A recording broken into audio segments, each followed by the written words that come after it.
Hello and welcome to the Week in Review, a recap of your weekly headlines on the Western Slope. I'm Chad Roderick. Now, Darren Threlkill was sentenced to life in prison without the possibility of parole this week, just one day after a jury found him guilty of first-degree murder for the 2016 killing of 6-year-old Martin Ozinski. Emotions ran high in the courtroom as family members on both sides addressed the court. Marge Tobin has the latest. Nearly 24 hours after being convicted of first-degree murder for killing 6-year-old Martin Ozinski, Darren Threlkill returned to court on Tuesday to receive the mandatory sentence, life in prison without parole. Prosecutors say Martin was strangled inside a Grand Junction home in 2016. The case sat for years before investigators arrested Threlkill in Florida and extradited him to Colorado. Inside the courtroom Tuesday, Martin's family spoke through tears about the loss that they've carried for nearly a decade. I just want him to know that I hate him for ruining my life and the trauma I deal with every day. One thing I wish I never had to do was say goodbye. I know it sounds harsh, but no one should ever have to see a 6-year-old lifeless lying under packs of ice on a gurney. Martin's aunt Jessica directed her words at Threlkill, describing the trauma that her family has endured. So don't bother asking forgiveness from anyone. You don't deserve it. You are a monster, a thief, a heartless person. Threlkill's family also addressed the court, his stepmother, grandmother, and adult son all expressing support. And I can be proud of the young man that he's become.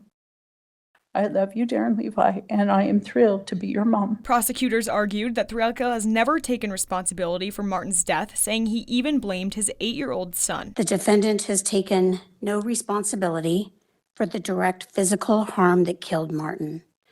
He blamed his 8-year-old son within seconds of it happening and blamed his child over the course of time. Threlkill himself only spoke briefly, addressing his family. Just want to say to my family, thank you. I love you. The judge rejected the defense's argument that life without parole is unconstitutional, saying the punishment fits the crime. The life sentence without parole is not a cruel and unusual sentence. It's an appropriate sentence for such conduct. And so I do impose that sentence for count number 1, life without the possibility of parole. And the city of Grand Junction recently settled a lawsuit for $250,000 brought by a man who accused the Grand Junction Police Department of wrongfully tasing and arresting him. Ariana Boss spoke with his attorney, David Lane, who shared security camera footage from the incident with us and hopes for police accountability in addition to the 6-figure settlement. I would be happier if these cops ever suffered a consequence. Attorney David Lane's client, Abraham Ybarra, just received a $250,000 settlement after Grand Junction police allegedly tased and arrested him without cause. But for David, a $250,000 settlement doesn't make up for the lack of disciplinary action taken for the officer involved. The money's not coming from the cops' pocket. It's not coming from the police department's budget. It's coming from the taxpayers' pockets. And if I was a taxpayer in Grand Junction, I would not be happy about that fact. The incident in question happened in January of 2023, when, according to the lawsuit, GJPD officers responded to a call at Ybarra's family home. Another man was accused of committing a crime, the lawsuit says, but Ybarra got tased and arrested anyway. There's a young man that comes out of the house very quickly and lies down on the pavement immediately. That's the guy they were looking for. And then Mr. Ybarra just comes out like, what's going on? Boom, he gets tased. While on the ground, Ybarra's wife can be seen in an altercation with the police, during which Officer Cody Lopez, who was charged in the lawsuit, is allegedly the one heard saying he's going to get tased again if you don't stop. He's going to get tased again if you don't stop. And what sounds like a taser gun can once again be heard firing. According to the lawsuit, Ybarra was arrested and taken to jail on charges that were ultimately dismissed. Officer Cody Lopez, who allegedly tased Ybarra, faced no disciplinary action. When asked why a 6-figure settlement was offered when Officer Lopez was found innocent by IAB, the city of Grand Junction released a statement included in part here, explaining the city's attorneys, quote, determined that the cost of defending the lawsuit, together with the possibility of an adverse verdict, made settlement for that sum reasonable and prudent. The settlement with Mr. Ybarra resolves the matter and allows both parties to move forward. But for David Lane, the matter is far from over. This cop should have been charged with assault. I want the people in Grand Junction to go ask the police, why is $250,000 of our tax dollars being spent to make police misconduct go away. Ariana Boss, Fox 4 News. And Mesa County officials and commissioners met to give an update on the county's budget. Now, one of the topics involved is the sheriff's office, which commissioners say is an issue related to the state's budget. Kyle Kawamoto has the details. On Monday, the Mesa County Commissioners met to discuss a budget update reviewing new data and addressing 2 appeals from Public Health and the Sheriff's Office. The discussion involved how the county is facing significant physical constraints in the 2026 budget. So we have about 1,300 employees in Mesa County, and so these conversations can be really robust, and it's just really important that we're looking at things from a lens where we both can agree that this is good data, and then we can make decisions. The driving factors come from rising costs, preservation of financial health, and unfunded mandates. 65% of our unfunded mandates in the county is affecting our Sheriff's Department, and that's about $2 million a year. And so these are significant. And this is roughly about the amount that we're working on budget differences. During the presentation, county officials recommend a 6.2% reduction to the Sheriff's Office budget, which targets unfilled positions and discretionary accounts that typically remain unspent. The Sheriff's Office will keep their standard hiring practices even during a hiring freeze. The county will still fully fund the department and cover expenses like salary increases and rising insurance costs. As we're going into some tough budget decisions, we're just asking for those vacancy savings just to remain the same. Adjustments include reinstating grant-funded expenditures and accounting for increased medical service costs. The budget is growing yearly due to the public safety sales tax, and Commissioner Daniel tells me about the budget situation, noting that there has been no new hiring for certain positions. We're budgeting conservatively today with the money that we have today. We're not asking for any staff reductions when it comes to the Sheriff's Department, and it's very minimal in reductions that we're asking. Kyle Kawamoto, Fox 4 News.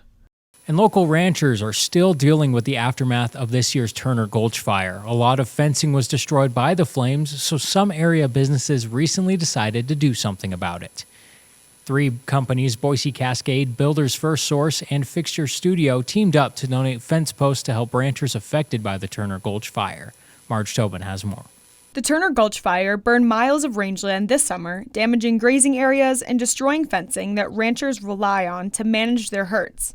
A mile of barbed wire fence costs about $20,000 to build, and that's on flat level ground, and none of this is flat or level. It's very difficult terrain. Local businesses decided to work with Van Winkle to donate fence posts to affected ranchers. We were able to distribute 900 posts to 9 different families that were impacted by the fire in the Turner Gulch area, the Unaweep and the Uncompahgre. The idea started when Fixture Studios' Carrie Gutzwiller saw a Facebook post from Van Winkle describing the losses. So the cores of these trees would fall, and they were the byproduct of what we were putting together for, what the Boise Cascade puts together. So as a result of that, in my brain, I saw that and I thought, I wonder if this is something that Boise Cascade would get involved in, and could we potentially take those cores and donate those to the producers? That idea set off a chain reaction, leading Boise Cascade's wood products team to step in. It all came from this one question.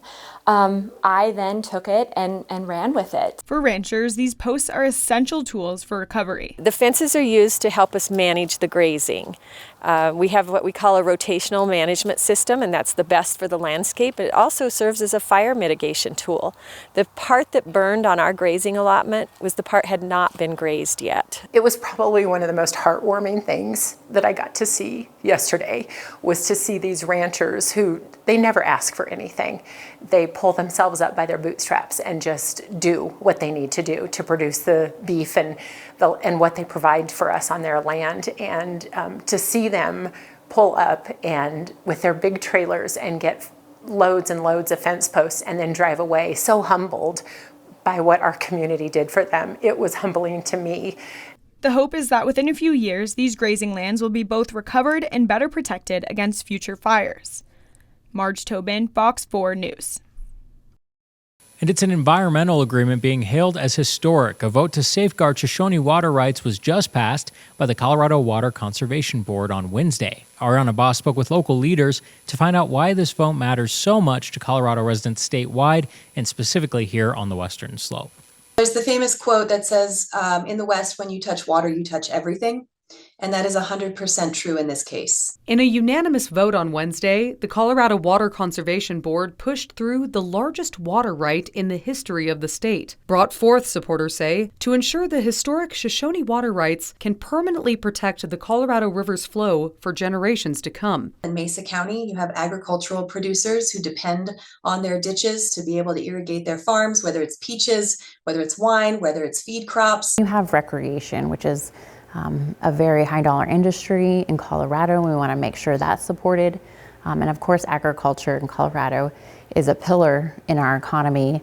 If we didn't have the water to support it on the Western Slope, it'd be devastating for everybody. The initiative began when the Colorado River District and Public Service Company of Colorado, a subsidiary of Xcel Energy, made an agreement to transfer water rights to the River District for in-stream flow use. Why does that matter to the Western Slope? If, hypothetically, our plant in Glenwood Springs stops producing power, the vote makes sure the high-valued water remains right here in Grand Junction. Even if that plant isn't up and running, that flow, the amount of water that gets to be down here in Grand Junction stays the same. The initiative still needs to pass through the water court, a process we're told could take years. But that hasn't stopped supporters from celebrating Wednesday's win. Definitely with that vote, keeping our water here on the Western Slope was just a historic win for us. Ariana Boss, Fox 4 News. And holiday travel is about to pick up, and Grand Junction Regional Airport says it is ready after months of renovations. Passengers will walk into a new and improved terminal. Marge Tobin explains what changes you can expect. The Grand Junction Regional Airport has a number of upgrades just in time for holiday travel. The Grand Junction Regional Airport got a full boarding area refresh with new carpet, seating, charging ports, tables, study cubes, and even new passenger loading bridges. Overall, the experience is just really elevated. Passengers love it, and we're so excited for everyone who's traveling over the holidays to get to experience it. Another touch is coming just in time for Christmas. Refurbished ski lift chairs will be installed outside the terminal as a seating spot for travelers. These are ski lift chairs that we actually purchased from Aspen when they retired a historic ski lift several years ago. The airport is also preparing for its busiest time of the year, Thanksgiving week.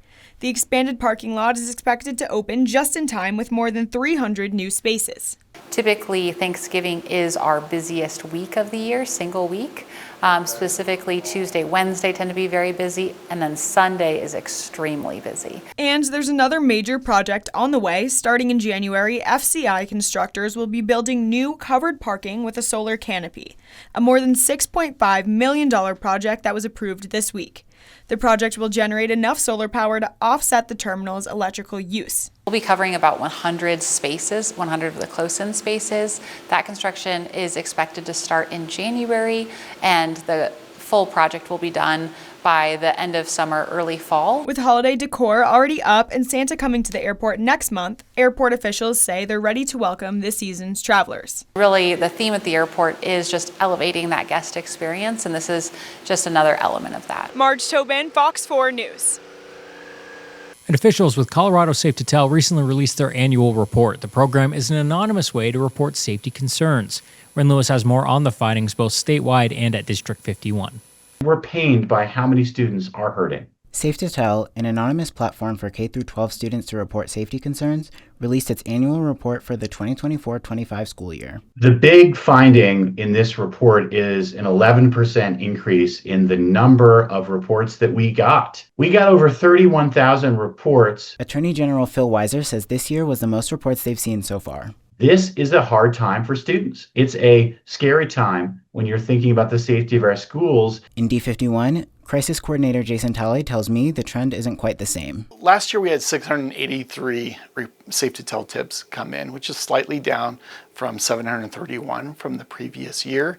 And that year was the most tips we've ever seen for our district. Both statewide and in D51, the most reported category was suicide concerns. We consistently see depression and reports of suicide as being our #1 tip, and it's been across the board that way since we implemented Safe to Tell within our school district. Tally says Safe to Tell tips help them determine what concerns students have that can be worked on. We kind of look at, are there some issues or concerns that we have that are increasing in certain areas?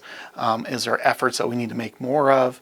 And we try really hard to keep encouraging students and reminding students about if they see something, say something. Like Tally, Weiser also encourages anyone with concerns to reach out to Safe to Tell. We need to look out for one another. We need to make sure we act before it's too late. That's what Safe to Tell is there for. Rin Lewis, Fox 4 News. Recently, the School District 51 Board of Education decided on moving the new Emerson program to a new location starting next year. Kyle Kawamoto has all the details.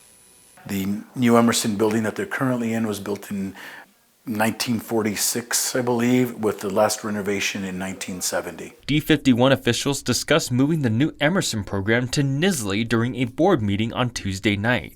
This decision followed a 2023 facilities master plan that assessed building conditions. Some facilities were rated poorly, graded as an F, indicating a need for improvement. Officials report that the current new Emerson building has a failing grade of 22.7%. There are many issues including outdated systems, leaks, safety concerns, and ADA compliance problems. Asbestos are also present. Now, obviously, that just creates a high maintenance and risk for us to have folks in that building, kiddos for sure. During the presentation, the board came to the conclusion of moving the new Emerson program to the former Nisley Elementary building, where Garcia tells me after the renovations, the grade for the Nisley facility went from a C to a B. The Nisley campus closed because it was on year 5 of the turnaround clock, and there was a potential for state intervention, and so that was closed due to performance. But what was left there is a building that is in good condition, and so we've been able to utilize that building for the Early Childhood Center right now, and then to be able to move New Emerson there. The new Emerson program will begin its new school year in the former Nisley building starting next year. I would say that the district is doing all that we can to consolidate space and to utilize our buildings to their fullest, and this is an opportunity to do that with a building that is in really good condition. Kyle Kawamoto, Fox 4 News. And traffic on Horizon Drive should move a lot smoother now with another roundabout opening up. The City of Grand Junction hosting a ribbon cutting for the roundabout on Horizon and G Road. Kyle Kawamoto has more on the story. Projects like this roundabout help ensure that we are planning ahead, reducing future congestion, and building a transportation network that can support the level of activity that we're seeing in our community. Community members and city officials gathered at the intersection of G Road and Horizon Drive to see the completed work of another roundabout. It was previously the home of a 4-way traffic light, and the project to transform the intersection began in April before it was completed earlier this month. And now the roundabout is topped off with new art. They talked about roundabouts and art being like peanut butter and jelly, fitting together really, really well. And so our Parks and Rec Department's very proud to be very much at the center of our public art scene. The project budget was $4 million, which received a $1.5 million federal grant for highway safety improvements. This roundabout enhances the Horizon Drive corridor, making it more appealing than the previous traffic signal intersection. Like 6 years prior to the one that we put in there at 12th and Horizon, we had 3 fatalities in the 5 or 6 years prior to that roundabout going in way back in 1996. We've had 0 since then. We asked the community on our Facebook about the number of roundabouts in the Grand Valley. A handful of comments stated they were in favor of the roundabouts because the flow of traffic is steady, while those against them say there are too many and not big enough for semi-trucks. According to traffic officials, roundabouts slow traffic and provide safer crossing for pedestrians. When you are crossing a roundabout, you only have to look at traffic in one direction. Kyle Kawamoto, Fox 4 News. And organizers say Asset House, Hilltop's transitional living program, will be going through an overhaul soon. Rin Lewis has the details. Asset House is a 12-bed facility, mainly for folks that are dealing with multiple challenges, one of them being homelessness or houselessness. On November 10th, 6 residents of Hilltop's long-term transitional living program Asset House learned that the program, as it is, would be ending effective December 31st. Obviously, they were the first people to know, and they are working with their case managers to find other suitable housing. Will Hayes, president of Hilltop, says the program will transition into short-term transitional housing. As soon as we can help folks transition, we're going to start using it for young folks that are experiencing homelessness, specifically the 18 to 24-year-olds. He says they already do this in a program called The House. We're expanding those beds, and then we're going to use some of the beds in the house to do a little bit longer transition for folks that maybe need, a little bit longer to find more permanent housing. This design will allow Hilltop to serve more people. We know the needs right now are so high, and especially for young folks that are experiencing homelessness. Hayes says Asset House was difficult to run because of the challenges that came with living in the space long term. It's one thing to do it for a short time. You can kind of deal with any conflicts, but when you're there for months and months, the challenge is just built. It works much better for short-term housing than it does for long-term housing, and that's the major reason why we're making this change. Ren Lewis, Fox 4 News. All right, that does it for the Week in Review. I'm Chad Roderick. Make sure to tune in every week for a summation of your weekly headlines. We'll see you next time.